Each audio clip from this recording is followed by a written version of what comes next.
Well, greetings everybody, this is Wolf and you are watching video number 4 of the Time Bomb 5 series, the bus amp of 250 watts. So I thought I'd just give an intermediate status of where we are at the design. Once again, this is a test board. Of course, the final design will go into a nice chassis, but it's easier for me to do all the tests and all the measurements and all the changes here on such a wooden frame rather than on the final chassis, where usually the amount of space is limited. So what do we have? We saw the input circuitry already in one of the first sessions. So we have the pentadune inverter, the input tube inverter. No sound stage at the moment.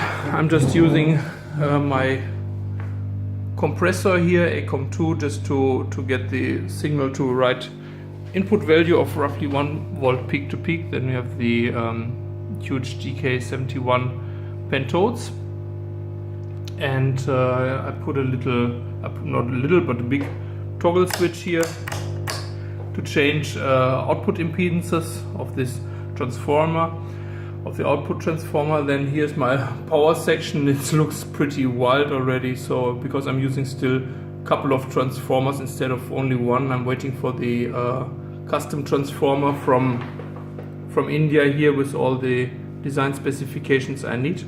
This little thing is my bias section, and I have a little switch here so I can choose between. I set the bias for both tubes simultaneously, or if I go to this side I can set the bias for each tube, output tube, individually. But I found out that actually, surprisingly, both tubes require exactly the same amount of bias voltage, and so there was no need to have it split at the moment, and we are having 140 volt, minus 140 volt on the bias. Then let me switch on this voltmeter here. So since we are running a node voltage of more than 1000 volts, I was a bit nervous, and I think these voltmeters can't stand such high voltages, so I just made a little split bridge. You see these two blue resistors there, from plus to minus in the high tension power rail. So in the middle I have this middle tap with my probe. So I have here 500 volt, make it double, then we have 1000 volt. That is still not the final voltage, because the new transformer should have probably around 1200 volt, but at the moment that's where we are. The grids of these tubes, second grid, it's a screen grid, they are running on 850, so I increased that voltage significantly to get to more power, because I saw in the data sheet a very interesting thing. I will just talk about this in a minute. And then here I'm monitoring my basically the screen grids are driven through these just wait a second. So taking this chopstick here, so these two resistors, 5.6 kilo ohms, they are the screen grid resistors, and I'm measuring the voltage drop across these resistors. Right now we have on each tube we have something like 36 volts. So 36 volts are dropping over 5.6 kilo ohms resistor. That means the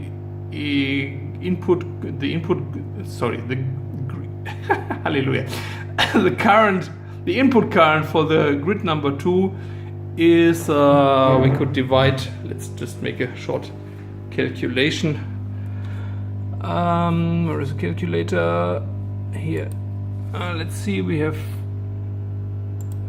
32, oops, focus please, 32 divided by 5600, so we have 5 milliamps grid current for each tube in idle. I think that's okay, because if I go higher, I see inside of the tube the screen grid would start to slightly glow, which is of course not a wanted operation, especially because of secondary emissions from this grid. So I try to be safe.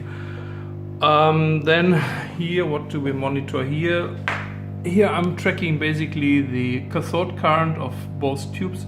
Right now I made a little scale here, so one bar or one grid line accounts for 100 milliamps. So we have now 200 milliamps, roughly 200 milliamps, 188 milliamps, something like that, over 2 cathodes of these tubes. So that means the idle current is 90, roughly 90 per tube, multiplied with the anode voltage of 1000 volt. So we are running at 90 watts dissipation for each of these tubes.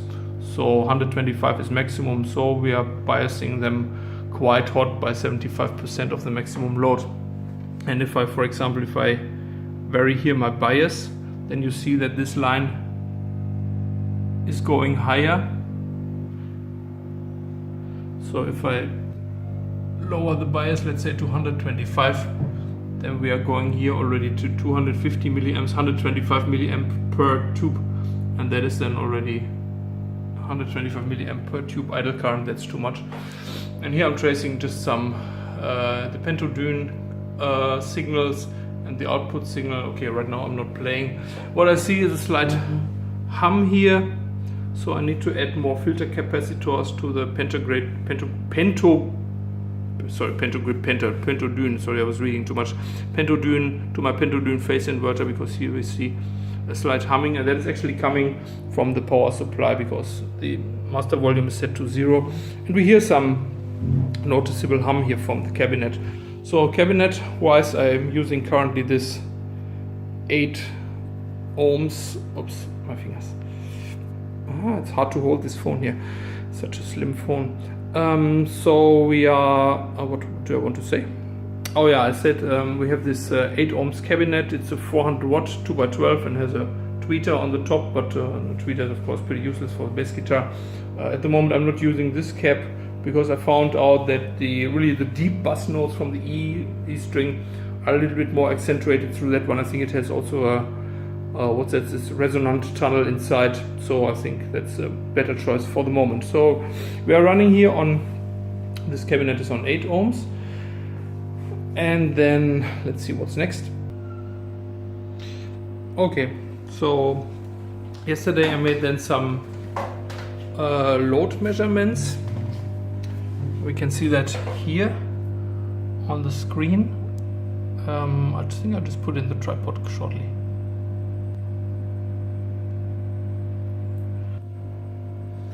No, for some reason I had some problems here with my camera. So yesterday I made some load tests with this output transformer. I hope this is now focused.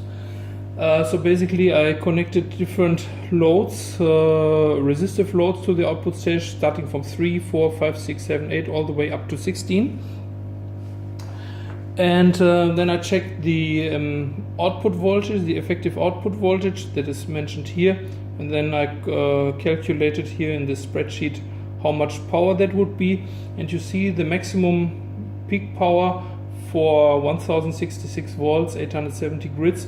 The idle current is biased rather cold with 40 milliamps, bias minus 165 volts. So I found out that the peak power was at the moment only 108 watts. That is not enough because we have to raise the anode voltage, but I also calculated from this output transformer, which is actually a power transformer, I calculated the primary resistance, the anode resistance, RAA. So here we see that with 23K anode resistance RAA, we get the highest output power. And then I did the same test again with slightly hotter biased output tubes. We had let me see, where is it? Yeah, I run the idle current then to 87 milliamps, and the whole thing shifts a bit here. So now we have 1790, roughly 20K as a sweet spot for the output impedance, and we reached 139 watts. Okay, this is still not what we want, but it's just the first indication. Remember, this output transformer is actually only a power transformer, So, and I have to probably change it against a real good audio transformer, and also we don't have still the anode voltage that we want. And interesting thing is then, and here I took these the power curves, the output power over this resistance, which corresponds exactly here to 3 to 16 ohms, so 3, 16 ohms, and this is the calculated primary impedance before the output transformer. And so we see the peak is here in the middle, and here the peak is roughly at 7 ohms output load, and here the peak is at 9 ohms output load. So that just was curious what should be the correct resistance for the power for the output transformer. So here I see it's 23k, here is 17k from anode to anode. So probably I have to design my output transformer then around these values.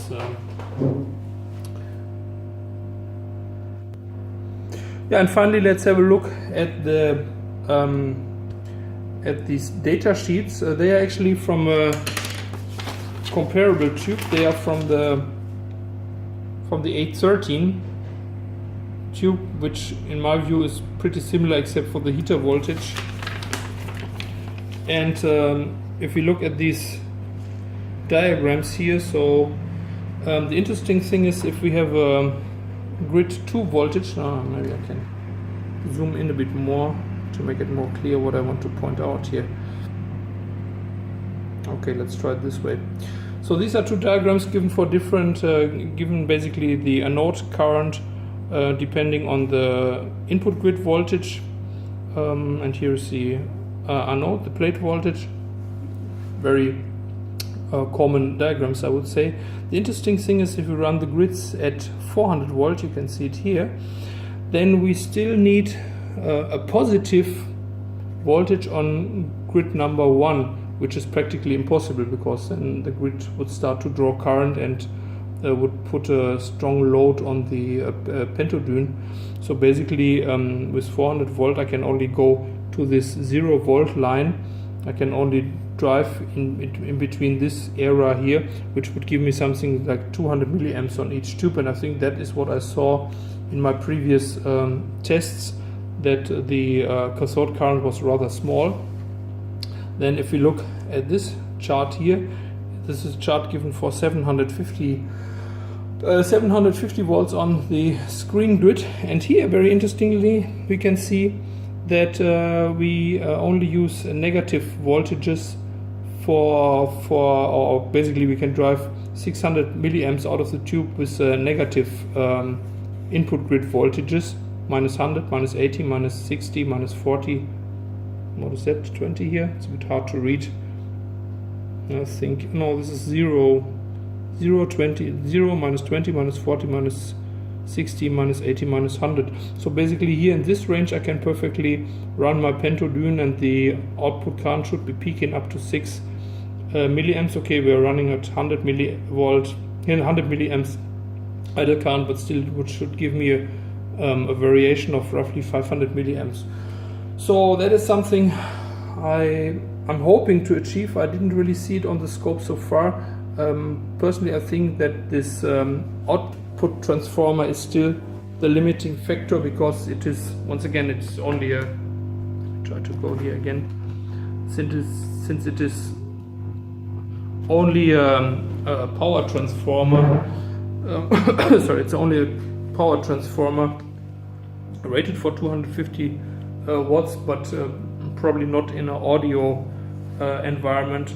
So I guess if I change this to a proper audio transformer, and I'm probably having one custom made here in India, then I really hope that we are reaching these 250 volts.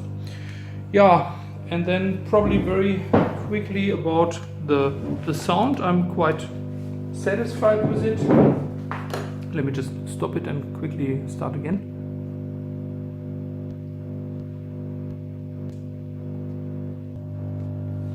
Okay, here we are, here we go. Let's raise the volume a bit. And the sound is quite metallic, so I like this very much. Once again, it's only the input stage, it's only the power stage without any effects on it. I just had a little bright cap of 1 nanofarad over the 1 meg master volume pot, which gives a little bit of this metallic twang.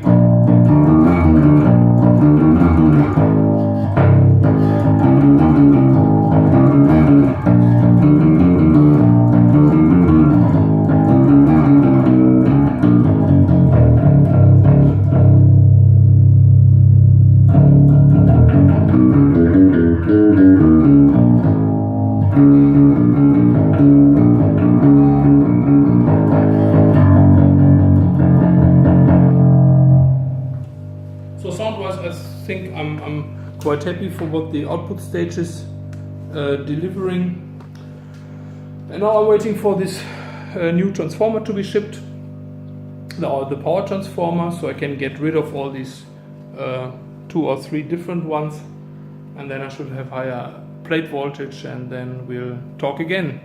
Thanks for watching. Don't forget to like this video or to subscribe, and see you in video number, what was this here, number 4? So I'll see you in video 5. Cheers, bye.